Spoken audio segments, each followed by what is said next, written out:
Hello dear friends and students, कैसे हैं आप सभी। आशा करता हूँ आप सभी स्वस्थ होंगे, मस्त होंगे और व्यस्त होंगे। मैं आप सबका अपने YouTube channel the competition passenger में स्वागत करता हूँ। मैं आपका अपना गुरुजी और मैं सब आप सबके लाया हूँ आपके सीटेट एग्ज़ाम 2022 में आने वाले बाल विकास एवं शिक्षण शास्त्र सब्जेक्ट से संबंधित सीटेट में आने वाले महत्वपूर्ण प्रश्नों की श्रृंखला। और ये हमारा पार्ट 6 है।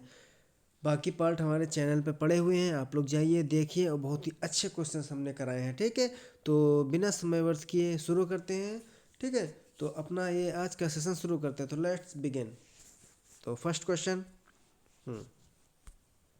बहुत पूछा जाता है क्वेश्चन। एक बालक काली गाय, काला कुत्ता, काली वस्तुओं देखकर डरने लगता है। इस प्रकार के अनुबंधन में क्या निहित है? ए अनुक्रिया सामान्यीकरण, बी अनुक्रिया अनुबंधन, सी उद्दीपक सामान्यीकरण, डी उपरोक्त में से कोई नहीं। ऑप्शन ए अनुक्रिया सामान्यीकरण, बी अनुक्रिया अनुबंधन, सी उद्दीपक सामान्यीकरण, डी उपरोक्त में से कोई नहीं। मतलब कि कोई बालक काली गाय, काला कुत्ता और काली वस्तुओं को देखकर, मतलब कि कलर एक ही है काला, मतलब कि चीज़ें वो अलग अलग देख रहे हैं लेकिन कलर सेम देख रहा है, तो देखकर वो डरने लगता है, प्रतिक्रिया करने लगता है। तो बेटा काली गाय, काला कुत्ता, काला वस्तुएं जो है ये सभी उद्दीपक हैं। ठीक है, वो उनको देखकर वो क्या करता है, प्रतिक्रिया करने लगता है। तो ये सब उद्दीपक होते हैं। तो बताइए इसका सही ऑप्शन क्या होगा? ए होगा, बी होगा, सी होगा, डी होगा? गाय कुत्ता वस्तु ही उद्दीपक और उसको देखो जो प्रतिक्रिया करता है वही अनुक्रिया। तो इसका जो राइट ऑप्शन होगा वो होगा उद्दीपक सामान्यीकरण। उद्दीपक सामान्यीकरण, उद्दीपक सामान्यीकरण का मतलब होता है कि मूल वस्तु से मिलती जुलती किसी दूसरी वस्तु को अगर देखें, मूल वस्तु से मिलती जुलती यदि हम किसी दूसरी वस्तु को देखें तो उस वस्तु के प्रति हम मूल वस्तु की तरह ही अनुक्रिया करने लगते हैं, प्रतिक्रिया करने लगते हैं। इसी को उद्दीपक सामान्यीकरण कहते हैं। मतलब कि मूल वस्तु से मिलती जुलती हुई वस्तु को देखने पर उस वस्तु के प्रति भी मूल वस्तु की तरह ही अनुक्रिया या प्रतिक्रिया करना उद्दीपक सामान्यीकरण कहलाता है। तो बालक ने कुछ देखा होगा काले कलर का जिससे वो डरता होगा। अब जब वो काली गाय देखता है, काला कुत्ता देखता है, काली वस्तु देखता है, तो उसके अंदर मूल वस्तु जो देखता होगा उसको ले वही डर इन सबको देखने में, वही डर आने लगता है इन सबको देखने में। और उसी हिसाब से वो जैसे उसी पहले मूल वस्तु को ही वो समझता है और उसी के प्रति जैसी प्रतिक्रिया करता था इन सब देख को वही प्रतिक्रिया वो करता है, मतलब डरने लगता है। ठीक है, तो इस प्रकार का अनुबंधन उद्दीपक सामान्यीकरण होता है। ठीक, चलिए नेक्स्ट क्वेश्चन। तो इसका सही ऑप्शन होगा ऑप्शन सी। Next question. एक 3 साल का बच्चा बताता है कि दूध बूथ पर एक मशीन द्वारा दूध का उत्पादन होता है। ठीक है, निम्नलिखित में से कौन सा बच्चे की समझ का सबसे स्पष्टीकरण प्रदान करता है? मतलब कि निम्नलिखित चारों ऑप्शन में से कौन सा ऑप्शन बच्चा जो बता रहा है उसको सेटिस्फाई कर रहा है? ऑप्शन ए बच्चे को दुनिया का बहुत सीमित अनावरण ज्ञान है। ऑप्शन बी बच्चे का जवाब दूध बूथ से दूध खरीदने के अपने अनुभव पर आधारित है। ऑप्शन सी बच्चों ने गायों को कभी नहीं देखा। ऑप्शन डी बच्चे का परिवार बच्चे को प्रेरक वातावरण प्रदान नहीं करता है। आंसर कीजिए। ऑप्शन ए होगा, बी होगा, सी होगा, डी होगा?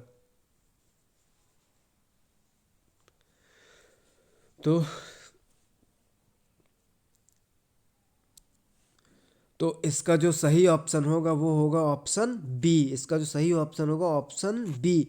मतलब कि बच्चा अपने अनुभव के आधार पर बताता है, तो बच्चे का जवाब होगा दूध बूथ से दूध खरीदने के अपने अनुभव पर आधारित। तो मतलब कि जब एक 3 साल का जो बच्चा है वो बताता है दूध बूथ पर एक मशीन द्वारा दूध का उत्पादन होता है, तो यह अपने अनुभव के आधार पर बताता है। जब वो दूध बूथ से दूध खरीदने जाता है तो उसको अनुभव होता है कि दूध बूथ से ही दूध निकलता है। तो बच्चे का जवाब दूध बूथ से दूध खरीदने के अपने अनुभव पर आधारित होगा। तो प्रश्न 2 का जो सही ऑप्शन होगा वो होगा ऑप्शन बी। ठीक है, बच्चों ने गाय को कभी नहीं देखा, ये तो गलत है, हट जाएगा। प्रेरक वातावरण पर ये भी हट जाएगा, सीमित ये भी हट जाएगा। ठीक, तो सही ऑप्शन क्या होगा? बच्चे का जवाब दूध बूथ से दूध खरीदने के अपने अनुभव पर आधारित होगा। ठीक है, वो अनुभव करेगा वही हिसाब से बताएगा कि उसमें से दूध निकल रहा है। ठीक है, तो मतलब यदि कोई 3 साल का बच्चा बताता है कि दूध बूथ पर एक मशीन द्वारा दूध का उत्पादन होता है, तो इसका अर्थ यह है कि बच्चे का जो जवाब है वो दूध बूथ से दूध खरीदने के अपने अनुभव पर आधारित है। अगर अकॉर्डिंग टू जीन पियाजे तो 3 साल का जो बच्चा होता है वो पूर्व संक्रियात्मक अवस्था में होता है, और इस अवस्था में बच्चा बिना सोचे समझे, बिना किसी तार्किक विचार प्रक्रिया के वस्तु या बात को स्वीकार कर लेता है, अपनी बुद्धि नहीं लगाता, वो जैसे होता है उसको वैसे एक्सेप्ट कर लेता है। ठीक है, तो ऑप्शन बी सही है इसका। नेक्स्ट क्वेश्चन, किसी वस्तु के स्थायित्व की अवधारणा पियाजे के विकास के किस चरण में प्राप्त हो जाती है? मतलब कि कोई वस्तु स्थायी रूप से है, ठीक है, इसकी अवधारणा पियाजे के किस विकास, मतलब पियाजे के विकास के किस चरण में प्राप्त हो जाती है? तो किसी वस्तु के स्थायित्व की अवधारणा पियाजे के विकास के चरण में प्राप्त हो जाती है। 4 ऑप्शन, संवेदीगामक अवस्था, पूर्व परिचालन अवस्था, मूर्त परिचालन अवस्था, औपचारिक परिचालन अवस्था। जल्दी से ऑप्शन कीजिए। संवेदीगामक अवस्था, पूर्व परिचालन अवस्था, मूर्त परिचालन अवस्था, औपचारिक परिचालन अवस्था। ऑप्शन बताइए। तो इसका अगर हम देखें तो सही ऑप्शन होगा ऑप्शन ए, संवेदीगामक अवस्था। तो किसी वस्तु के स्थायित्व की अवधारणा जो पियाजे के संज्ञानात्मक विकास के संवेदीगामक चरण यानी संवेदीगामक अवस्था में प्राप्त हो जाता है। संज्ञानात्मक विकास की उन्होंने 4 अवस्थाएं बताई हैं। ठीक है, तो संवेदीगामक अवस्था में किसी वस्तु के स्थायित्व की अवधारणा का विकास हो जाता है। तो तीसरे का ऑप्शन ए सही होगा। मतलब कि अगर देखा जाए तो किसी वस्तु के स्थायित्व की अवधारणा, ठीक है, संकल्पना पियाजे के विकास के संवेदीगामक चरण में प्राप्त हो जाती है। मतलब क्या चीज़, इस अवस्था में बालक यह जान लेता है, ठीक है, यह जान पाता है कि घटनाएं एवं वस्तुएं, जो घटनाएं हो घटित हो रही हैं या जो वस्तुएं हैं वो तब भी उपस्थित रहती हैं वो जब हमारे सामने नहीं होती। मतलब पहले बालक जो चीज़ नहीं देख पाता वो सोचता है कि वो हमारे सामने है ही नहीं, लेकिन जब इस अवस्था में पहुंचता है तो वो ये जान पाता है कि जो घटनाएं घट रही हैं या घटती हैं या जो वस्तुएं हैं वो तब भी उपस्थित रहती थी जब वे हमारे सामने नहीं होती थी। ठीक है, संज्ञानात्मक विकास की संवेदीगामक अवस्था जो है वो जन्म से 2 वर्ष तक होती है। संज्ञानात्मक विकास की जो संवेदीगामक अवस्था है ये बालक के जन्म से लेकर 2 वर्ष तक होती है। इसकी आयु भी, अवस्था की अवधि भी पूछी जाती है। तो तीसरे का ये ऑप्शन सही है आपका। ठीक, नेक्स्ट क्वेश्चन, निम्नलिखित में से कौन सा मूर्त क्रियात्मक अवस्था के प्रमुख कौशलों में से एक है? निम्नलिखित में से कौन सा मूर्त क्रियात्मक अवस्था के प्रमुख कौशलों में से एक है? मतलब कि मूर्त क्रियात्मक अवस्था में बालक जब पहुंचेगा, उस एज में जब पहुंचेगा तो उसमें से कौन सा एक एबिलिटी उसके अंदर आ जाएगी? ए, सुरक्षित रखने की योग्यता, बी, परिकल्पित निगमनात्मक तर्क, डी, सी ऑप्शन द्वितीयक वर्तुल प्रतिक्रियाएं, डी ऑप्शन सजीवात्मक चिंतन।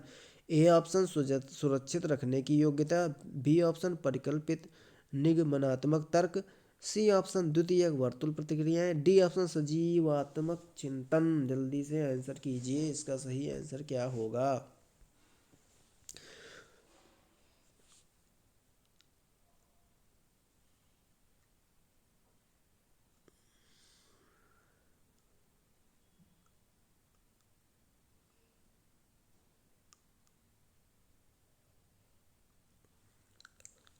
तो मूर्त संक्रियात्मक अवस्था, तो मूर्त संक्रियात्मक अवस्था का जो सबसे प्रमुख कौशल है वो होता है सुरक्षित रखने की योग्यता। बालक के अंदर इस अवस्था में चीज़ों को सुरक्षित रखने की योग्यता आ जाती है। ठीक है, मतलब कि सुरक्षित रखने की योग्यता मूर्त संक्रियात्मक अवस्था का प्रमुख कौशल है। और सुरक्षित, ठीक है, और सुरक्षित रखने की योग्यता को ही, इसी को ही संरक्षण का सिद्धांत भी कहा जाता है। इसी को ही संरक्षण का सिद्धांत भी कहा जाता है।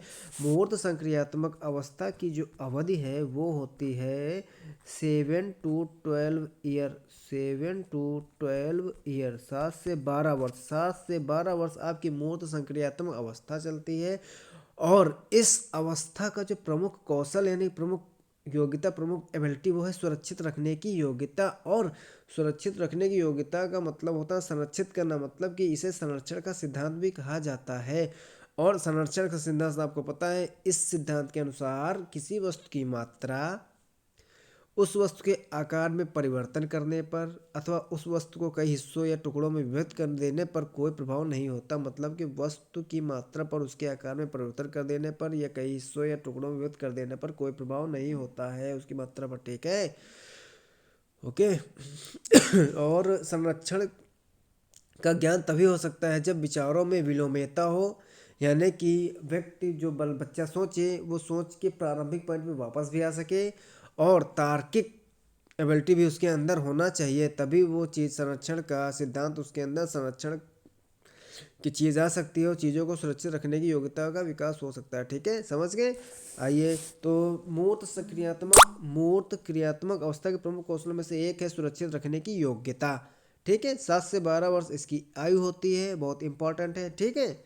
चलिए, और पियाजे ने संज्ञानात्मक विकास की 4 अवस्थाएं बताई हैं, ठीक है। नेक्स्ट क्वेश्चन पे आते हैं। स्वजागरूकता, संज्ञानात्मक क्षमताओं का नियंत्रण। स्वजागरूकता संज्ञानात्मक क्षमताओं का नियंत्रण, जैसे योजना बनाना, समीक्षा करना और संशोधन करना, ठीक है, इत्यादि में अंतर्निहित है। इन सब में क्या चीज़ अंतर्निहित है? ए ऑप्शन केंद्रीकरण, बी ऑप्शन संज्ञान बोध, सी ऑप्शन संज्ञान, डी ऑप्शन समायोजन। जल्दी से आंसर कीजिए, इन सब में क्या चीज़ अंतर्निहित है? केंद्रीकरण की संज्ञान बोध की संज्ञान की समायोजन।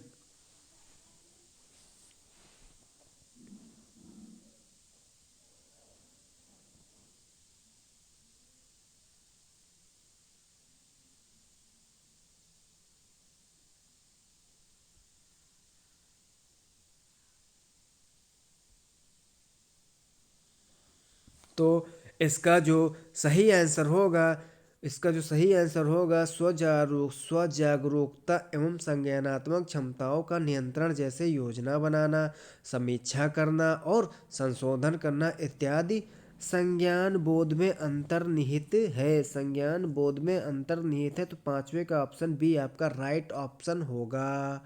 संज्ञान बोध का मतलब होता है कि इसके अंतर्गत छात्र जो है वो विभिन्न प्रकार के संपत्तियों और कॉन्सेप्टों के मध्य परस्पर संबंधों को जानते हैं, उनका अवबोध करते हैं, उनसे संबंधित नियमों को पहचानते हैं, समझते हैं और उन नियमों को विभिन्न स्थितियों में प्रयोग भी करते हैं, ठीक है, तथा संबंधित विषय के जो थॉट्स होते हैं, गूढ़ भाव होते हैं, कॉन्सेप्ट होते हैं, उनको समझते हैं। इस प्रकार की योग्यताओं का विकास कर लेते हैं, इस प्रकार की योग्यताएं उनके अंदर विकसित होने लगती हैं। तो पांचवे का ऑप्शन बी आपका एकदम राइट आंसर है, पांचवे का बी, यानी कि संज्ञान बोध, ठीक।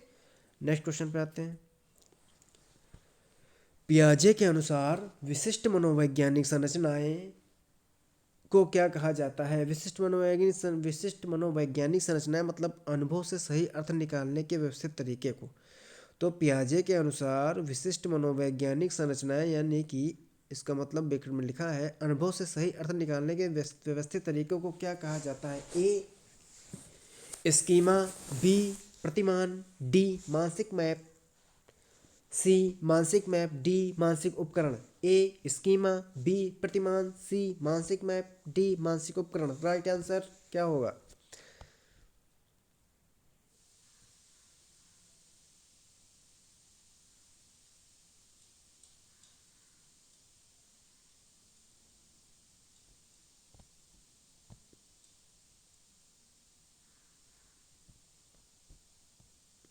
तो इसका जो राइट आंसर होगा वो होगा स्कीमा। इसका जो राइट आंसर होगा वो होगा ऑप्शन ए स्कीमा।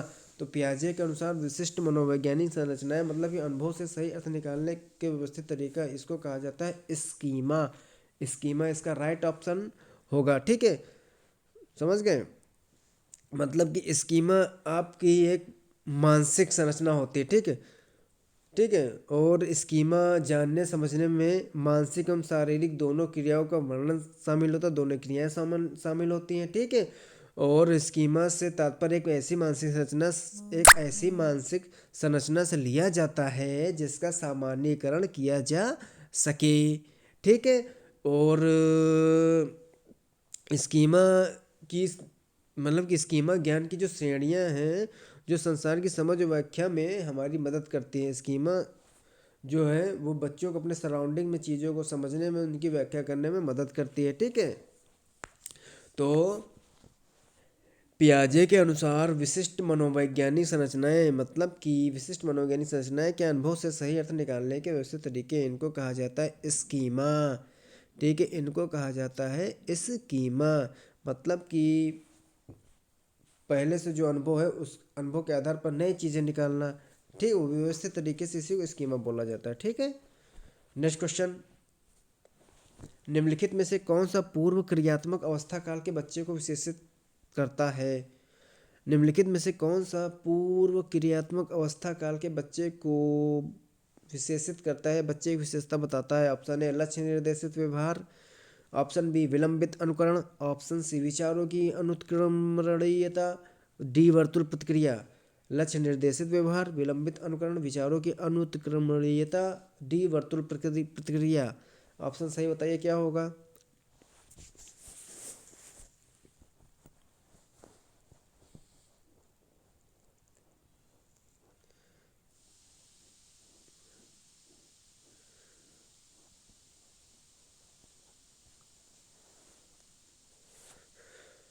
तो इसका जो सही ऑप्शन होगा विचारों की अनुत्क्रमणीयता, विचारों की अनुत्क्रमणीयता। ठीक है, विचारों की अनुत्क्रमणीयता, ऑप्शन सी सातवें का सही है। ठीक है, पूर्व क्रियात्मक अवस्था, पूर्व क्रियात्मक अवस्था जो है वो चलती है 2 वर्ष से लेकर 7 वर्ष तक। ठीक है, 2 वर्ष से 7 वर्ष तक पूर्व क्रियात्मक अवस्था चलती है। ये 2 भागों में बांटी जाती है। पूर्व प्रत्यात्मक काल, पूर्व प्रत्यात्मक काल ये चलता है 2 से 4 वर्ष तक, और आंत प्रज्ञकाल, और आंत प्रज्ञकाल 4 से 7 तक। ये दोनों अवस्थाएं जो है पूर्व क्रियात्मक अवस्था काल के अंदर आती हैं। पूर्व प्रत्यात्मक काल 2 से 4 वर्ष, आंत प्रज्ञकाल 4 से 7 वर्ष, और 4 से 7 वर्ष। तो पूर्व क्रियात्मक अवस्था जो है उसके अंदर ये 2 अवस्थाएं आती हैं। पूर्व प्रत्यात्मक काल 2 से 4 वर्ष, आंत प्रज्ञकाल 4 से 7 वर्ष। तो पूर्व क्रियात्मक अवस्था जो है 2 से 7 वर्ष तक चलती है। और इस अवस्था में विचार, बालकों में विचार की प्रक्रिया वो अनुत्क्रमणीय होती है। मतलब कि वो अपने विचार सोचता है, फिर उल्टा जहाँ से सोचना शुरू करता है उल्टा वहाँ पे वापस वो नहीं आ पाता है। मतलब कि बालक मानसिक क्रम के प्रारंभिक बिंदु पर पुनः नहीं लौट पाता। ठीक है, जहाँ से विचार सोचना शुरू करता है उस प्रारंभिक पॉइंट पे वो बालक वापस नहीं लौट पाता है। ठीक है, तो बालक मानसिक क्रम के प्रारंभिक बिंदु पर पुनः नहीं लौट पाता। यदि उदाहरण के लिए बोले, मान लो 2 समान लंबाई की छड़ी हैं। इन छड़ी को अगर हम आगे और पीछे रखकर बच्चे से पूछें, दोनों छड़ी को आगे, एक को आगे रखें एक को पीछे, पूछे हैं दोनों समान लंबाई के, बच्चे से पूछा जाए कि कौन सी छड़ी लंबी है, तो वह बताएगा कि आगे वाली छड़ी लंबी है। जिसको हमने आगे कर दिया वो लंबी दिखेगी तो बोलेगा आगे वाली छड़ी लंबी है, जो कि गलत उत्तर होगा। ठीक है, तो वह अपने थॉट्स के प्रारंभिक बिंदु पर नहीं लौट पाता है। ठीक है, समझ गए? तो इसका सही ऑप्शन होगा उसके विचारों में अनुत्क्रमणीयता होती है पूर्व क्रियात्मक अवस्था काल के बच्चों में। ठीक, नेक्स्ट क्वेश्चन 8वां, जीन पियाजे के सिद्धांत का प्रमुख प्रस्ताव है कि, जीन पियाजे के सिद्धांत का प्रमुख प्रस्ताव है कि बच्चों की सोच वयस्कों से बेहतर होती है। ए ऑप्शन। बी ऑप्शन, बच्चों की सोच मात्रात्मक रूप से वयस्कों से भिन्न होती है। सी ऑप्शन, बच्चों की सोच गुणात्मक रूप में वयस्कों से भिन्न होती है। डी ऑप्शन, बच्चों की सोच वयस्कों से निम्न होती है। सही ऑप्शन बताएं।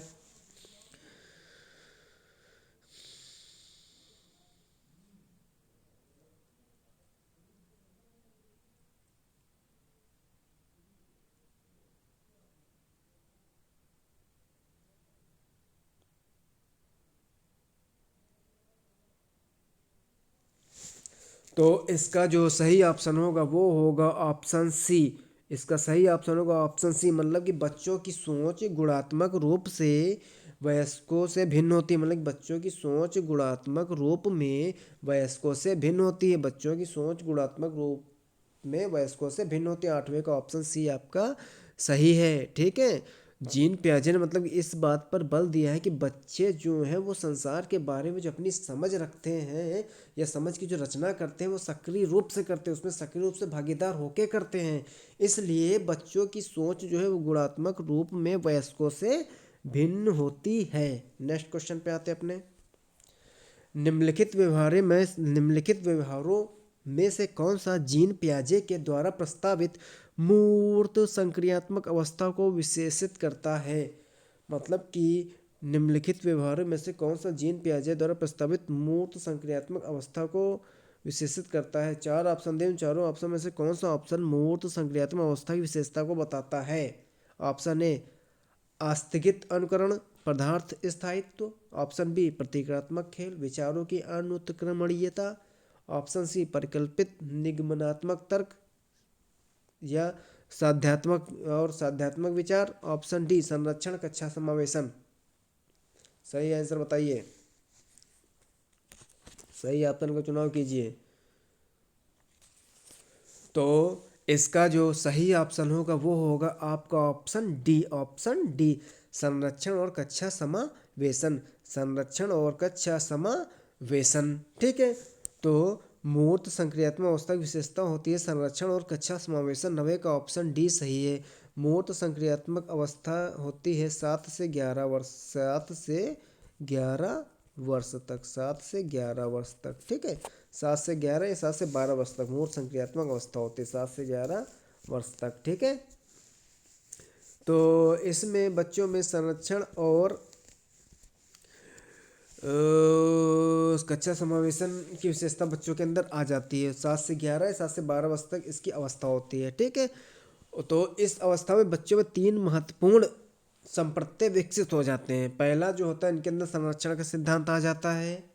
दूसरा संबंध, ठीक है, संबंध की क्वालिटी आ जाती है। तीसरा कक्षा समावेशन या इसी को वर्गीकरण क्लासिफिकेशन की भावना इनके अंदर आ जाती है। कक्षा समावेशन या वर्गीकरण की भावना आ जाती है। संबंध वाली इनमें संबंध जैसी क्वालिटी आ जाती है। और संरक्षण का सिद्धांत प्रिंसिपल ऑफ कंजर्वेशन भी आ जाता है, ठीक है। तो इस अवस्था में बच्चों में संरक्षण का गुण आ जाता है। मतलब वे समझने लगे, संरक्षण गुण का मतलब क्या है? कंजर्व, ठीक है। मतलब कि energy not to create not destroyed, मतलब कि किसी वस्तु के आकार में परिवर्तन कर दें अथवा उस वस्तु को कई हिस्सों में विभाजित कर दें तब भी उसके द्रव्यमान पर कोई फर्क नहीं पड़ता है।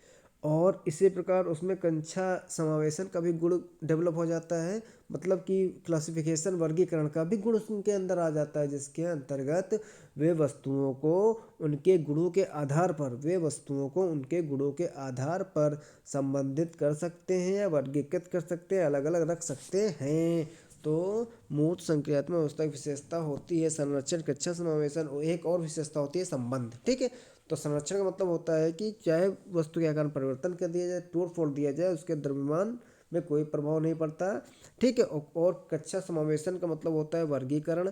मतलब कि वस्तुओं को उनके गुणों के आधार पर वो क्लासीफाई करने की क्षमता डेवलप कर लेता है, ठीक है, अलग अलग रख लेता है, ठीक है। तो 9 का ऑप्शन डी सही होगा, ठीक। नेक्स्ट क्वेश्चन पे आते हैं एंड लास्ट क्वेश्चन पे। पियाजे के अनुसार विकास की प्रथम अवस्था जो कि जन्म से 2 वर्ष तक चलती है में बच्चा अधिक उपयुक्त प्रकार से सीखता है। जिसके द्वारा सीखता है वह किस प्रकार सीखता है? मतलब कि पियाजे के अनुसार विकास की प्रथम अवस्था जो कि जन्म से 2 वर्ष तक चलती है, इसमें बच्चा अधिक उपयुक्त प्रकार से जिसके द्वारा सीखता है वह है ए ऑप्शन इंद्रियों के द्वारा सीखता है, बी ऑप्शन अमूर्त चिंतन के द्वारा सीखता है, भाषा के नए सीखे शब्दों के बोध द्वारा सीखता है, मूर्त चिंतन द्वारा सीखता है। जल्दी से ऑप्शन कीजिए। ए ऑप्शन होगा कि बी ऑप्शन की, सी ऑप्शन की, डी ऑप्शन? जल्दी से ऑप्शन। इंद्रियों, ए ऑप्शन होगा कि बी की, सी की, डी इंद्रियों के प्रयोग द्वारा सीखता है कि अमूर्त चिंतन द्वारा सीखता है, भाषा के नए सीखे शब्दों के बोध द्वारा कि मूर्त चिंतन द्वारा? A option, B option, C, D option? जल्दी से सही ऑप्शन का चुनाव कीजिए। मतलब कि ए, जल्दी से सही ऑप्शन का चुनाव कीजिए। ए ऑप्शन होगा कि इन मतलब कि प्रश्न 10 है, पियाजे के अनुसार विकास की प्रथम अवस्था जन्म से 2 वर्ष तक में बच्चा अधिक उपयुक्त प्रकार जिसके द्वारा सीखता वह है ए इंद्रियों के प्रयोग द्वारा, बी अमूर्त चिंतन द्वारा, सी भाषा के नए सीखे शब्दों के बोध द्वारा, डी मूर्त चिंतन द्वारा। तो इसका जो सही ऑप्शन होगा वो होगा ऑप्शन ए। इसका सही ऑप्शन होगा वो होगा ऑप्शन ए, ऑप्शन ए इसका सही ऑप्शन होगा। क्योंकि 0 से 2 वर्ष तो बच्चा वो ज़्यादा कुछ जानता तो है नहीं, नया नया दुनिया में आया हुआ होता है, ठीक है। वो ना तो अमूर्त चिंतन का प्रयोग कर पाएगा, ना ही बहुत कठिन शब्दों का से ना कठिन शब्दों को सीख पाएगा, ना को जान पाएगा, शब्द पल सीख ही नहीं पाएगा, बोलना कैसे सीख, थोड़ा बहुत तो बोलना सीखता है। और मूर्त चिंतन किसी चीज़ को देखकर कुछ बता ही नहीं पाएगी ये क्या चीज़ है क्या नहीं है। तो बच्चों, जो प्रथम अवस्था में बच्चा है वो अधिक उपयुक्त तरीके से अगर बात करें तो इंद्रियों के प्रयोग के द्वारा देखता है। वो लोगों को देखता है तो जानता अच्छा ये है, ठीक है, उनका अनुकरण करता है, ठीक है, टच करता है, स्वाद लेता है, ठीक है, हंसता है, आंखों से देखता है। तो इन सब चीज़ों के द्वारा वो ज़्यादा सीखता है इंद्रियों के प्रयोग के द्वारा, ठीक है। तो पियाजे के संज्ञानात्मक विकास की प्रथम अवस्था, इसको संवेदनात्मक गामक अवस्था भी बोलते हैं, संवेदी गामक अवस्था भी बोलते हैं, जो जन्म से 2 वर्ष तक चलती है, दिया है। और इस अवस्था में बालक अपनी इंद्रियों का प्रयोग कर वस्तुओं को पहचानता है और अन्य बातों का सीखता है। अपनी इंद्रियों का प्रयोग करके वो वस्तुओं को पहचानेगा, अन्य बातों को सीखेगा, टच करके देखेगा, ठीक है, छू करके देखेगा, समझ के खा करके देखेगा, इन सब, और ठीक है, और इन सब चीज़ों से वह सीखता है, ठीक है। तो बच्चों हमारा ये सेशन समाप्त हुआ। और आप लोग अपनी तैयारी अच्छे से कीजिए और कमेंट बॉक्स में आप लोग ज़रूर बताया करिए कि हमारा सेशन कैसे लगा। क्योंकि और प्लीज़ अगर आप लोगों को अच्छा किया लगा हो तो प्लीज़ वीडियो को लाइक करें, चैनल हमारा सब्सक्राइब करें और लोगों को शेयर करें। ये हमारा मोटिवेशन है बच्चों, ठीक है फ्रेंड्स।